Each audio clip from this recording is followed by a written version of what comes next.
We did go to the Iowa Speedway. You had tickets. I did not. I waddled my ass around. I was just standing at the gate. There was no way to get a ticket. It's been sold out for what, like 5 months? It's sold out. Well, I always was like, all right, we'll just go and hang out in the parking lot. We got drunk, ate burgers, badass burgers. Yeah. Yeah, got the what was it called? The horseradish. Horseradish, yeah. Dude, if you ever do a burger, I'm telling you, I don't know why, but it was awesome. The burger with the slice of onion, the Mushner cheese on top of the onion melted onto the onion. Yep.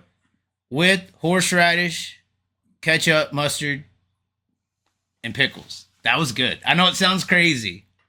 It was really good. Hot dog with horseradish. No, his hot dogs. Don't eat hot dogs, ladies and gentlemen. Don't eat hot dogs. You should see how those things are made. But anyways, we get to the gate. I'm standing there. It's pretty much over. There's no one with the ticket. I go to the Larson t-shirt trailer with Jack, and he gets some Larson shirts, and they had some pretty badass Larson shirts. They even had a sprint car shirt. It was actually not bad. They had the, as you would call it, the fake double shirt. Because he calls it the fake, the 1,100 mile shirt. So they had a Kyle Larson shirt with a IndyCar at the top and a NASCAR Cup vehicle at the bottom with the same paint scheme that he was supposed to run the Indy 500 and then the Coke 600. And it had like 1,100 mile on it and all this stuff. Bullshit shirt. It never happened, guys. Never happened. Is that shirt false advertising in itself? Oh, definitely. Yeah. If I'm NASCAR and I'm mad at Kyle, I'm suing him over the shirt. It's a lie. And I was gonna get that shirt too, and I got thinking about it. It's like, no, he didn't do the double, so it is. It's a liar shirt. I'm not sporting that shirt. Yeah, you got fans turning it away. It's such a damn lie.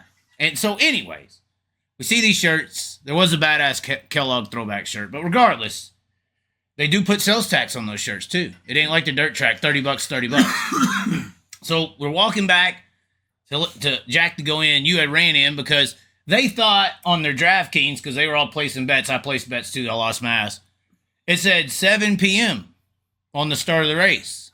Little did they know, DraftKings is Eastern time. So we're getting up at, 5:50 p.m. They will walk in. Yeah. And they're starting the national anthem, "The Gentlemen Start Your Engines." We're 10 minutes away. So anyways, fast forward, t-shirt trailer, coming back. There's like 3 guys standing at the ticket window. And I'm like, hell with it. I'll go up to the ticket window and ask them if there's any tickets that weren't turned in or whatever. Can I get one? So I go up there, look at these 3 guys. There's 3 guys bitching. They're mad at the girl because they could only get 1 ticket in some kind of will call situation. And then they back off to the side, and I walk up. I was like, is there any tickets that, weren't sold or anything like that, or sold tickets that didn't get claimed or turned in or whatever, refunded, who knows? And she's like, nope, all sold out. Nope. Back up. I look at those 3 guys. I was like, what's going on with y'all? What the hell's going on with tickets? I'm just trying to get some. They're like, oh, we're supposed to have 3, and we only got this 1, and there's supposed to be 3 reserved. And I'm like, all right. Okay, and then I was like, I guess I'm screwed. I'm going to go to the car. And he's like, oh, wait, let me sell you this one. If we can't all 3 get in, we ain't fucking going. So some guy walks up to those 3 people and gives them 3 tickets and says, just gives it to them. And then they all 3 walk away, and then I'm like, maybe he just gave them 2 tickets or something, because I swear I heard him say 3. Like, this guy just randomly gave him 3. And so I just went to go walk away, and before I turned the corner, the dude turns the corner and says, hey, you need that ticket, right? He goes, here. Just gives me a fucking ticket. This exclusive ticket that no one can get. That was sold out for 5 months or whatever. I just get it. Then he gives me a ticket. I turn the corner. And then some security guard lady, because we know the women watch the Chaz, just like lost her nutsack. It's the Chaz. Oh my, like the security guard. It was like insane, Sean. We got pictures of this. She took pictures with me and everything. And then we get to this part. This was the actual view of the ticket. I thought it was a nice view.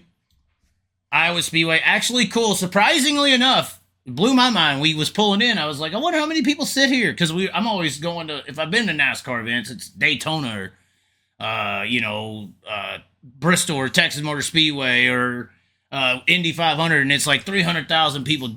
To our knowledge, I looked it up. It's only a 30,000 seat facility, which is just insane. I mean, you think about these NASCAR events and facilities, they're all at least 50,000 plus minimum, It's never least, like, You know, I think even Martinsville's like 65, you know, I mean, Bristol's at the 80, 90 range. So you had the restrooms that were overflowing. So it was kind of weird to see them not be able to actually have like amenities for a lot of people. Yeah. Because you're used to these NASCAR facilities having like perfect kind of restroom situations where you just walk in and walk out. You never have any issues at all. But they could have at least brought some damn porta potties in.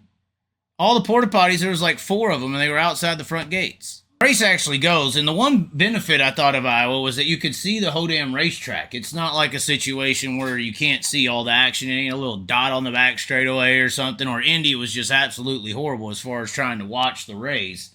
I think the only bad thing there was like the lack of like TVs or anything in like the concession area. Like if you got out of the grandstands, you didn't really get away. Yeah. There wasn't a way to watch the race.